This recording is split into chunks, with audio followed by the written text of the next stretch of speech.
Biết luôn cái là có nào FIFA hoàn thành một hai cái nó đa miền Kylian Mbappe, Mohamed Salah, Ousmane Dembele, hai Kimmich miền là có Lamine Yamal miền Cole Palmer miền Rafinha miền cái là có Harry Kane miền Vitinha miền Nuno Mendes nên cái là có Pedri.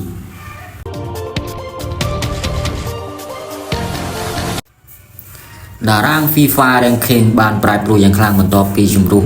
World Cup ក្នុងនោះដែរគឺបារាំងបានឡើងទៅចំណាត់ថ្នាក់លេខ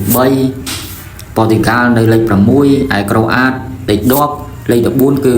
សហរដ្ឋអាមេរិកលេខ21គឺដាណឺម៉ាកលេខ38គឺនីហ្គេរីលេខ50គឺអ៊ូបេគីស្ថាន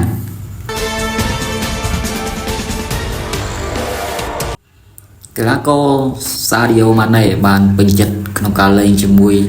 កីឡាករ5រូបប៉ុន្តែក្នុងនោះគ្មានកីឡាករមហាម៉ាត់សាឡារបស់លីភូនទេ5នាក់នោះគឺមានដូចជាកីឡាករគ្រីស្ទីណូរ៉ូណាល់ដូវីកេវ៉ាន់ដៃមានកីឡាករកូលីបាលីមានកីឡាករហ្វឺមីណូហើយនិងកីឡាករខ្សែការពារអេលិសាន់ដឺអាណុល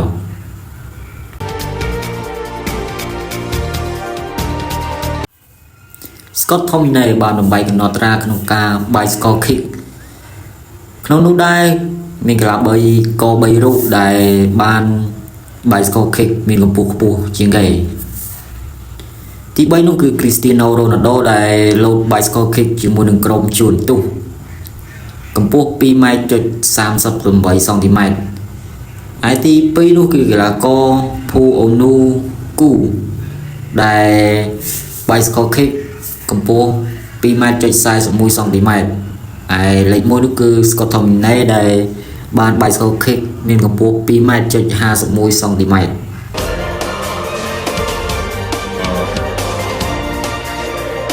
អញ្ចឹងកើតឡើងនេះទៅនឹងហូបប្រហែលម៉ោងមុននេះអត់មានរូបរ៉ូណាល់ដូសោះនេះក្នុងបានន័យថាកីឡាករទាំងអស់ដែលមានក្នុងលេខដំណាក់ប្រទេសគឺថាពីបាល់កាប់2026មិនដឹងថាអេដមីនវាច្រឡំឬក៏សបឹងពីវិញ្ញាណហើយរ៉ូណាល់ដូសំខាន់ទៅបានជួបប្រទេស FIFA នេះនៅក្នុងពិធីពិសាអាហារពេលថ្ងៃថ្ងៃទៅតាវិញ្ញាណវាយហៅជាមួយលោករ៉ូណាល់ដូបាទហើយសំខាន់ណាស់ក្រោយពីធ្វើបាល់ប្រមាណនេះគឺអេដមីនថែកាន់ថែ FIFA នោះបានដកចេញវិញដោយជំនួសវិញនៅរូបនេះរូបរ៉ូណាល់ដូនឹងឥឡូវនេះអញ្ចឹងបានតែនេះគឺជាកំណត់គោលចេតនាអញ្ចឹងអេដមីនក្រោយពីការប្រយ័ត្នទៅហើយ